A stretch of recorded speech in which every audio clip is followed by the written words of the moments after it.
بسم الله الحمد لله والصلاة والسلام على سيدنا ومولانا رسول الله صلى الله عليه وسلم وبعد. J'aimerais vous annoncer que j'ai perdu encore une fois mon téléphone. Walhamdulillahi Rabbil Alamin. Et je serai plus joignable sur le numéro affiché sur les vidéos et sur ma chaîne YouTube.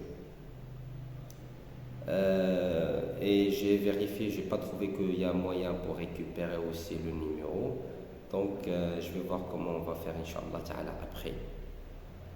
نسأل الله تعالى أن يكون خيرا وشرا وقانا الله تعالى منه. Certes que beaucoup parmi vous, ils ont remarqué qu'il y a un changement au niveau de leur état spirituel. Par exemple, l'augmentation des symptômes, les attaques pendant la nuit, les cauchemars, blocage dans la vie, manger dans les rêves, etc. Donc tout ça signifie qu'il y a une sorcellerie créée dans cette période, la période de Noël. Soit que vous aviez déjà une sorcellerie créée dans cette période, ou bien quelqu'un il essaie de renouveler une sorcellerie dans cette période. Bien sûr, cette sorcellerie, ça peut être créé par des êtres humains, comme ça peut être créé par un djinn. Et le traitement, c'est la même chose. Ce qu'on utilise pour traiter la sorcellerie des djinns, c'est ce qu'on utilise pour traiter la sorcellerie des êtres humains. Et bien sûr, la sorcellerie des djinns, elle est plus facile à détruire que la sorcellerie créée par les êtres humains. Alors, le moment où vous allez sentir qu'il y a quelque chose qui ne va pas, donc il y a un mal qui tourne autour de vous. Je ne vais pas te poser trop de questions. Qui nous a fait ça? Est-ce que c'est djinn? Est-ce que c'est possession, mauvais œil, ceci, cela? Non. Allez directement au traitement.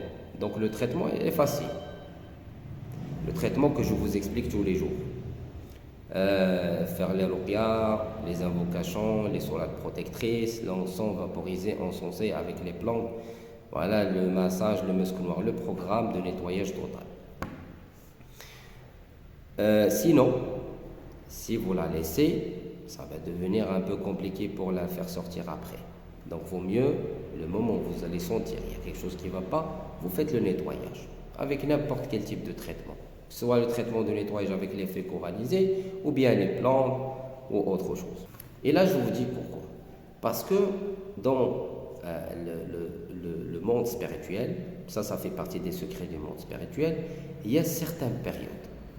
Sur cette période, la sorcellerie, il capte facilement, il fonctionne. Ça veut dire que dans cette période, il y a une promotion. Ça veut dire n'importe qui, il fait une petite recette comme ça, il mélange, il appelle, les djinns, il vient et il répond, ils font le nécessaire. D'accord? C'est comme qu'il y a une promotion. Promotion de sorcellerie, tout le monde, voilà, s'il veut faire quelque chose pour quelqu'un. Et bien sûr, ça c'est une promotion qui veut une place en enfer parce que ce sont des pactes et des contrats avec les sorcières. Parmi les périodes, il y a la période de mois, le 27e jour du mois de Ramadan, le jour du destin. Il y a la fête de l'Eid Kbir, la fête du mouton. Il y a Ashura, oui, le 10e jour du mois de Dhil Hijjah, Ashura. Il y a le jour de Mawlid Nabawi Sharif. Il y a aussi le Noël, par exemple. Sauf que le Noël, c'est la sorcellerie liée à tout ce qui est créé par les chrétiens. Ça veut dire sorcellerie qui attire les djinns chrétiens, sorcellerie chrétienne, etc. Pourquoi le jour de Ashura?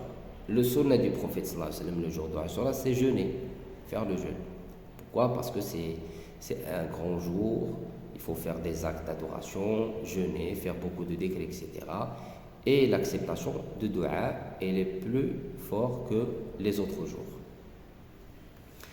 On prend par exemple le jour le 27e jour du mois de Ramadan. Vous la connaissez tous, c'est Tarawih, le jour de destin, on fait tous, etc. etc.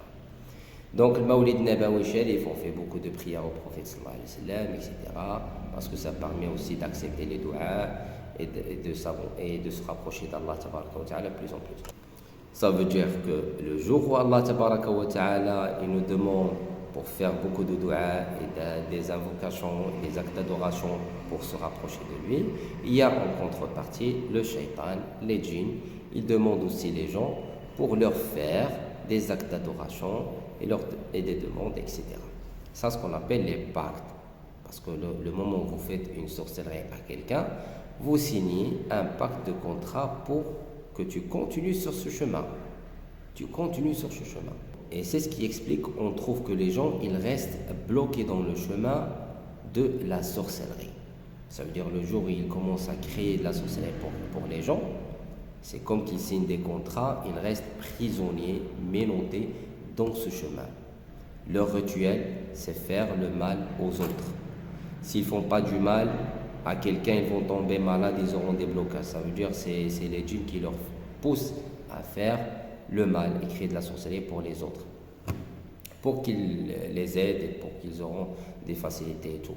Donc c'est une sorte de pacte et de contrat. Ça c'est un autre sujet. Alors, le jour où Allah tabaraka wa ta'ala il ouvre les portes des paradis, aussi il y a les portes de l'enfer qui sont ouvertes. Donc, chacun il fait son choix.